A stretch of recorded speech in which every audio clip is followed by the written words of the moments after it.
Dive into neurology. We got some really, really interesting Q&As about some complex neurological conditions that you've sent us. Yeah, looks like we're in for a challenging but fun session today. It is going to be challenging. It's going to be a lot of fun. We're going to do our best to break things down into those mechanisms and the clinical situations you'd see these in. And of course, who could forget mnemonics? Those mnemonics, they're like little life rafts in the sea of neurology, right? They are. So true. So let's jump right in with a group of conditions that really can leave patients and families feeling very lost and confused, and that is neurodegenerative disorders. All right, sounds good. Let's start with one that has a pretty distinctive mnemonic, Huntington's disease. Yeah. And a mnemonic being Huntington equals Huntington toxic repeat. Exactly. It's a simple one, but it gets right to the heart of the matter. That CAG repeat expansion on chromosome 4, within that Huntington gene. And that repeat leads to? It leads to a toxic gain of function in the Huntington protein. It makes it misfold and accumulate, and that just wreaks havoc on brain cells. And this damage isn't random, is it? There are certain areas that are preferentially affected. You're right. It's not random at all. The caudate and putamen, they're particularly vulnerable. Those areas being super important for? Well, they're crucial for motor control and those complex cognitive functions. And so as those neurons start to die off, what happens? Well, particularly the ones producing GABA and acetylcholine, we start to see the clinical picture of Huntington's emerge. Ah, okay. So that's when we start seeing that classic triad of chorea, the cognitive decline, and the psychiatric symptoms. Bingo. You got it. The chorea, those involuntary jerky movements, they're often the first thing that people notice. Yeah, but the cognitive and psychiatric issues are equally devastating. Oh, absolutely. Patients can experience depression, anxiety, even psychosis as the disease progresses. It's a truly multifaceted condition that impacts every aspect of a patient's life. Absolutely. So speaking of multifaceted, let's move on to another major player in neurodegenerative diseases, Alzheimer's disease. All right, a classic and a tough one. And we've got a good mnemonic for that as well. Alzheimer equals amyloid and atrophy.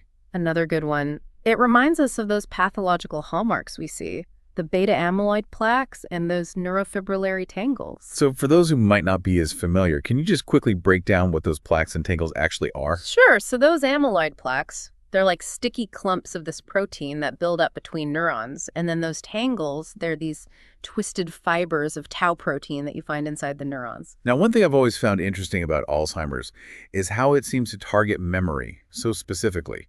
Why is that? That's a great question. It's because those plaques and tangles have a particular affinity for the hippocampus, the brain region that's absolutely crucial for memory formation and retrieval.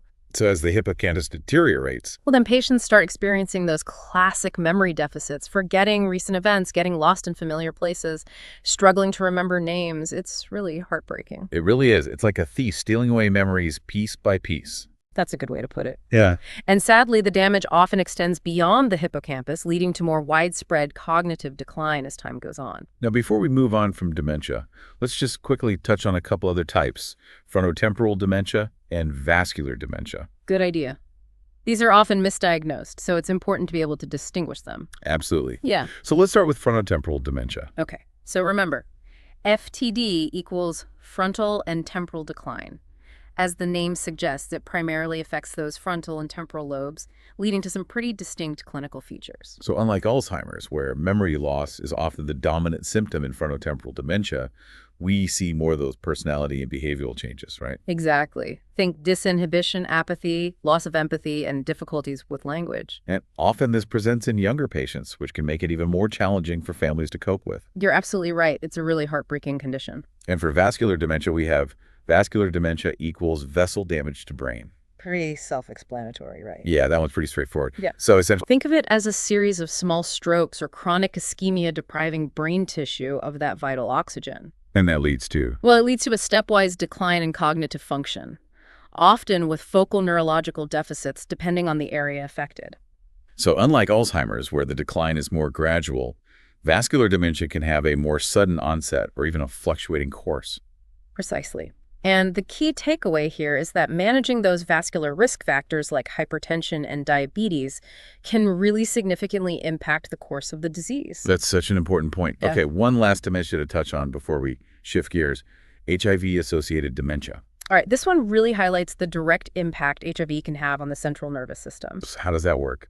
Well, the virus itself doesn't directly infect neurons, but it attacks macrophages and microglia, So being the immune cells of the brain.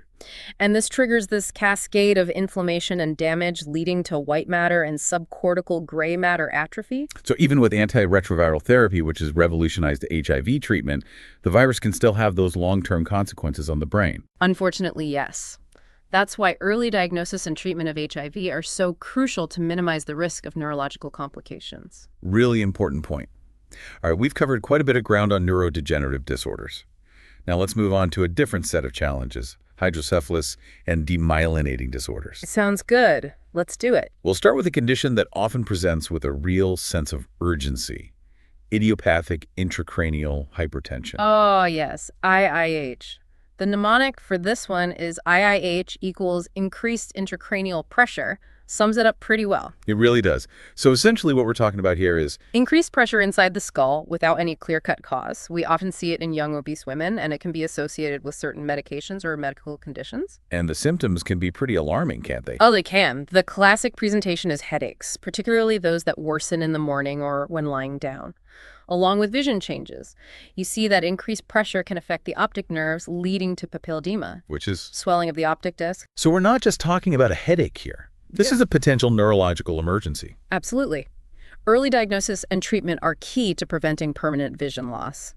Now let's move on to the different types of hydrocephalus, starting with communicating hydrocephalus. All right, so remember, communicating equals CSF can't escape. It's a good one to remember. It is because it highlights. The core problem, impaired CSF absorption by the arachnoid granulations. You know those tiny structures that are responsible for draining CSF back into the bloodstream? That leads to. A buildup of CSF increasing the pressure within the ventricles. So unlike some other forms of hydrocephalus, there's no blockage per se. Right, the CSF just can't get out efficiently. Okay. Now, for the one that always trips me up a little bit, normal pressure hydrocephalus. Ah, yes, NPH. The mnemonic normal pressure, huge ventricles. It does seem a bit paradoxical. It does, because how can you have normal pressure with enlarged ventricles? Well, remember, the pressure elevations in MPH, they're often intermittent, not constant. So you might actually see normal pressure readings on a lumbar puncture, even though the ventricles are enlarged. And this enlargement is what leads to that classic triad of symptoms. Exactly. The wet, wacky, and wobbly. I love that mnemonic. Yeah. So wet, referring to. Urinary incontinence. Wacky. To the cognitive impairment. And wobbly. To the gait disturbances. It's a memorable way to describe a condition that can be easily missed or misdiagnosed. It really is. Before we move on to non-communicating hydrocephalus, let's just quickly touch on ex vacuo ventriculomegaly. Sure thing. This one can mimic hydrocephalus on imaging, so it's important to distinguish between them.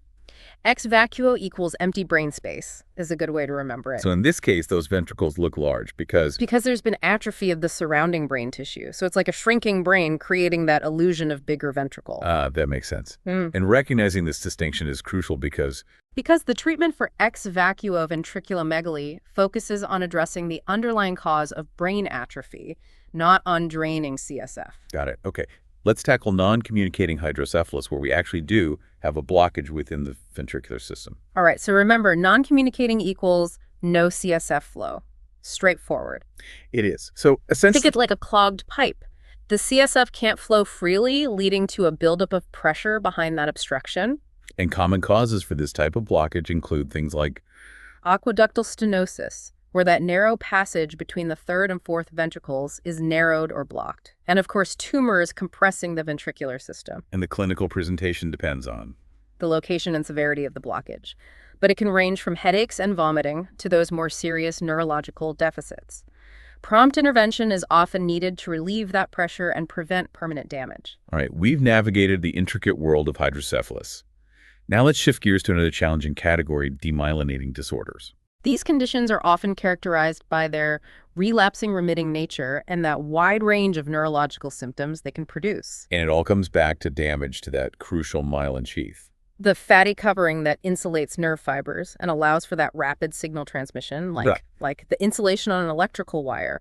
Without it, signals get disrupted, leading to all sorts of problems. Okay, let's start with the most common demyelinating disorder: multiple sclerosis, or MS. A classic MS equals myelin sheath attack is a simple way to remember the underlying process. So it highlights that autoimmune nature of the disease. Right. The body's own immune system mistakenly attacks the myelin sheath in the central nervous system, leading to inflammation and demyelination. And this immune attack is mediated By T cells and macrophages. They infiltrate the central nervous system and trigger this cascade of events that damage the myelin. And we still don't fully understand why this happens, do we? Not entirely, but genetic predisposition and environmental factors likely play a role. And because MS can affect different areas of the central nervous system, the symptoms can be incredibly diverse. Oh, for sure. Patients might experience vision problems, muscle weakness, sensory disturbances, balance issues, fatigue. The list goes on and on. And the course of the disease can also be quite variable. Absolutely. We have relapsing remitting MS, where patients have these distinct attacks followed by periods of remission. And then there's primary progressive MS, where there's a steady decline in function without those clear relapses. And then there's secondary progressive MS, where that relapsing remitting course eventually transitions into a more progressive one. It's a complex disease with a lot of variability, which makes it both fascinating and challenging to manage. Let's move on to a condition that really emphasizes the importance of careful electrolyte management, osmotic demyelination syndrome. ODS. ODS equals osmotic damage to sheaths, helps us remember the mechanism. And what's happening here? It's a stark reminder of how quickly things can go wrong when we disrupt that delicate balance of electrolytes in the brain. And specifically, we're talking about the rapid correction of hyponatremia, low sodium levels in the blood. If we try to raise those sodium levels too quickly, we create a dangerous osmotic shift, pulling water out of brain cells and damaging the myelin. And where does this damage tend to be most severe? In the pons, a critical part of the brainstem, and the consequences can be devastating. Such as? Paralysis, difficulty speaking, even locked-in syndrome, where a person is fully conscious but unable to move or communicate. It's a sobering reminder that even seemingly simple interventions like correcting electrolyte imbalances can have those unintended consequences if we're not careful. Absolutely. Precision and vigilance are key in neurology. Small changes can have big impacts. Okay, let's touch on two more demyelinating disorders before we wrap up this section.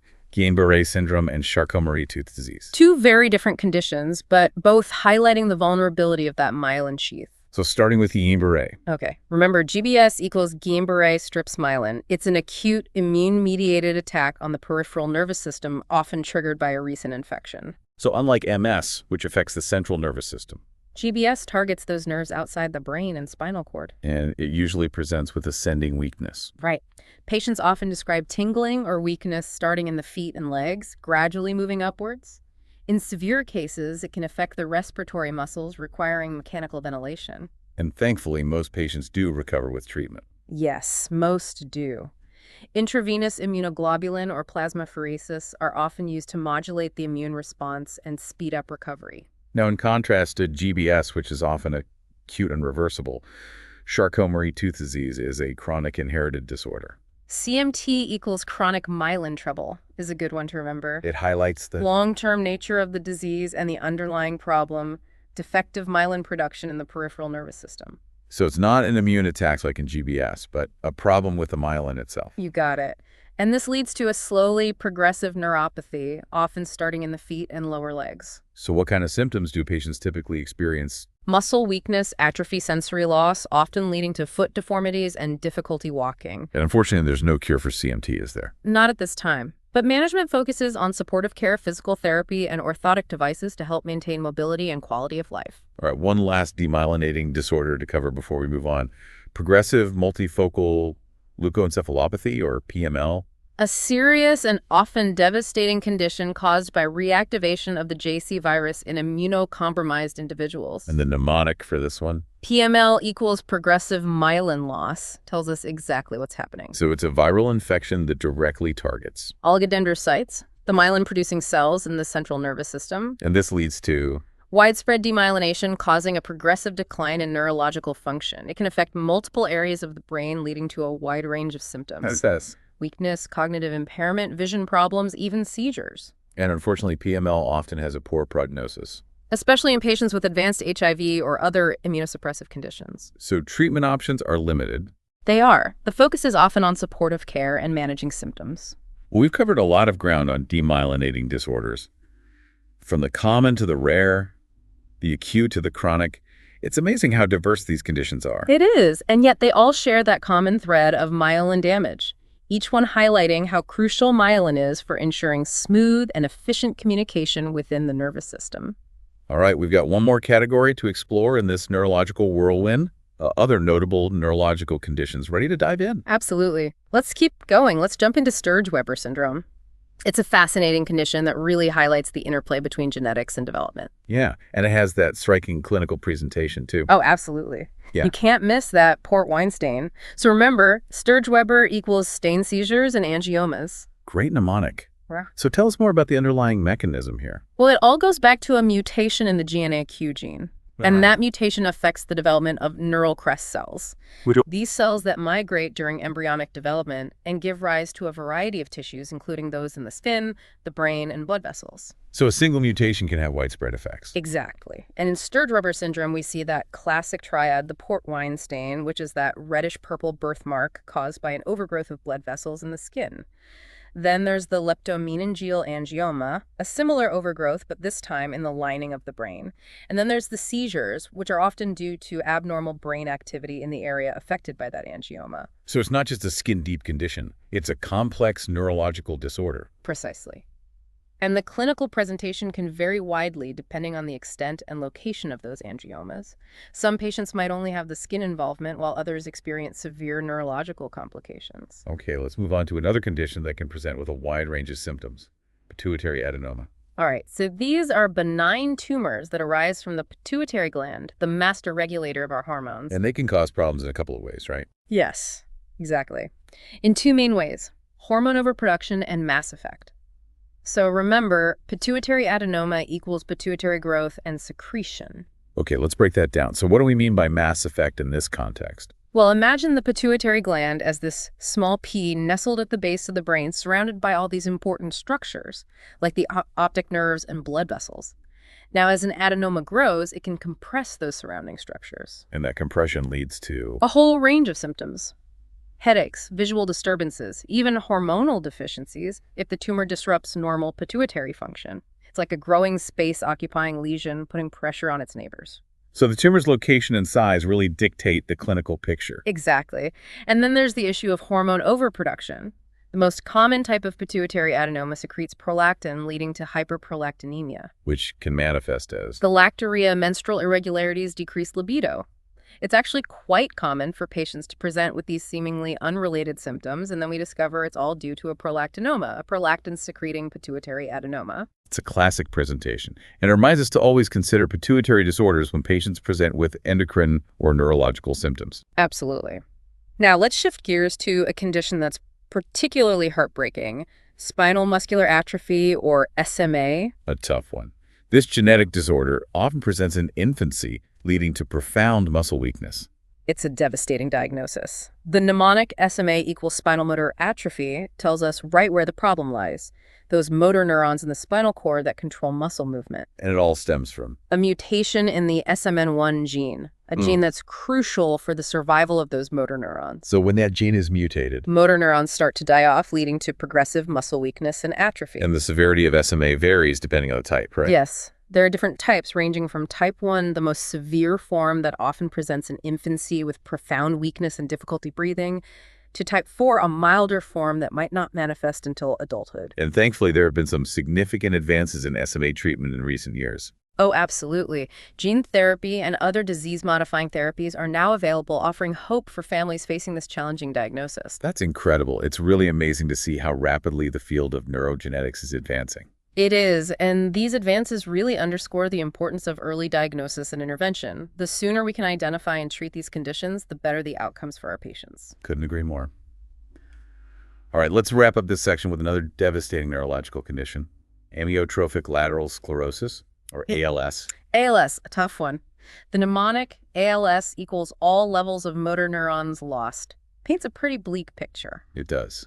And unfortunately, it accurately reflects the progressive and relentless nature of the disease. Both upper and lower motor neurons are affected, leading to widespread muscle weakness, atrophy, and eventually paralysis. And despite extensive research, we still don't fully understand what causes ALS. That's true. There's a genetic component in some cases, with mutations in genes like SOB1 and C9orf72 being implicated. But the majority of cases are sporadic, meaning we don't know the exact cause. And while there's no cure for ALS, there are treatments available to manage symptoms and improve quality of life, right? Absolutely. Medications can help control muscle spasms and other symptoms. And supportive care, including physical therapy, occupational therapy, and speech therapy, is also essential to help maintain function and independence for as long as possible. It's a reminder that even in the face of these devastating diagnoses, there's always something we can do to support our patients and their families. Couldn't agree more. Compassionate care is just as important as the medical interventions we offer.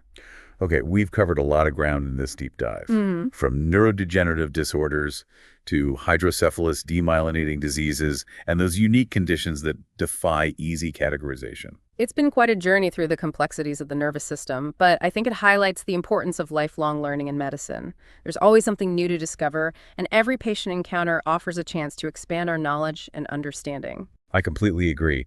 And I think this deep dive has equipped us with some valuable insights and reminders that we can carry with us into our clinical practice. Wow, it's amazing how much we've covered already.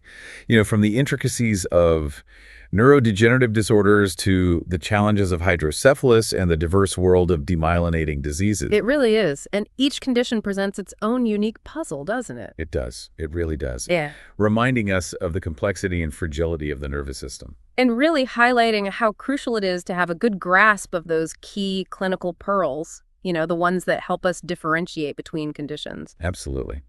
So true. Speaking of unique presentations, let's dive into our final category, which includes some conditions that don't always fit neatly into those broader categories we've discussed. All right, sounds good. We'll start with one that often catches the eye, literally Sturge-Weber syndrome. Ah, yes, Sturge-Weber, the one with that striking port wine stain. So remember, Sturge-Weber equals stained seizures and angiomas. Right. That's a good one. Yeah. But can you remind us about the underlying mechanism here? Sure. So it all goes back to that GNAQ gene mutation. And, that mutation affects the development of neural crest cells, these cells that migrate during embryonic development and give rise to a whole bunch of different tissues, including those in the skin, the brain, and blood vessels. So a single mutation can have those widespread effects. Exactly. And in Sturge-Weber syndrome, we see that classic triad, the port wine stain, which is that reddish-purple birthmark caused by an overgrowth of blood vessels in the skin. Then there's that leptomeningeal angioma, a similar overgrowth, but this time in the lining of the brain. And of course, those seizures, which are often due to abnormal brain activity in the area affected by the angioma. So it's not just a cosmetic issue. It's a serious neurological condition. Absolutely. And the treatment approach is really tailored to the individual patient depending on the severity of their symptoms. Okay, let's move on to another condition that can present with a pretty wide range of symptoms. Pituitary adenoma. Pituitary adenomas, those endocrine chameleons. They can really keep us on our toes. So remind us again about those two main ways they can cause problems. Okay, so first, hormone overproduction leading to a specific set of symptoms depending on which hormone is being oversecreted. And second mass effect as the tumor grows and starts compressing surrounding structures. And we have that helpful mnemonic, right? Yes. Pituitary adenoma equals pituitary growth and secretion. So the clinical presentation can be really diverse. Oh, it can. It can range from headaches and vision changes to menstrual irregularities, even infertility. It's amazing how much one little gland can influence. It really is. It's a good reminder that seemingly unrelated symptoms can sometimes have a single underlying cause, and that a thorough endocrine workup is crucial. So true. Okay, shifting gears now to a condition that highlights the importance of early genetic testing and counseling, spinal muscular atrophy, or SMA. SMA, a really tough one. This disorder is caused by mutations in the SMN1 gene, and it leads to the progressive loss of motor neurons, the nerve cells that control muscle movement. And the severity can range from severe cases presenting in infancy with profound weakness and respiratory distress to milder forms that may not manifest until adulthood. And I understand there have been some pretty remarkable advances in SMA treatment. There are gene therapy and other disease-modifying therapies are now available, which is incredible news for families facing this diagnosis. It's amazing to see how scientific advances are making a real difference in the lives of patients with these previously untreatable conditions. It really is inspiring. And speaking of conditions with ongoing research and evolving treatment paradigms, let's wrap up our discussion with amyotrophic lateral sclerosis, or ALS. ALS, a true diagnostic and therapeutic challenge. It is often difficult to diagnose early, and unfortunately, there's still no cure. And that mnemonic ALS equals all levels of motor neurons lost really captures the essence of the disease, doesn't it? It does. Both upper and lower motor neurons degenerate, leading to that progressive muscle weakness, atrophy, and eventually paralysis. A really tough one. Yeah. So while the exact cause remains elusive, in most cases, research is ongoing. Yes, it is. And while there's no cure, there are medications to manage symptoms, and supportive care is really paramount in helping patients maintain their quality of life for as long as possible. There you have it, folks. Our whirlwind tour through the fascinating and often challenging world of neurological conditions. We've explored such a range of disorders, from those with clear genetic causes to those with more complex and elusive origins. We've covered a lot of ground, but through it all, I think we've highlighted those crucial clinical pearls. The ones that can help us differentiate between these conditions, arrive at an accurate diagnosis, and provide the best possible care for our patients. It's been a true deep dive, reminding us of the incredible resilience and vulnerability of the human nervous system. And that the journey of learning and discovery never ends. As physicians, we have the privilege of continually expanding our knowledge and refining our skills. So true. Well, we hope this deep dive has been as insightful and engaging for you as it has been for us. Until next time,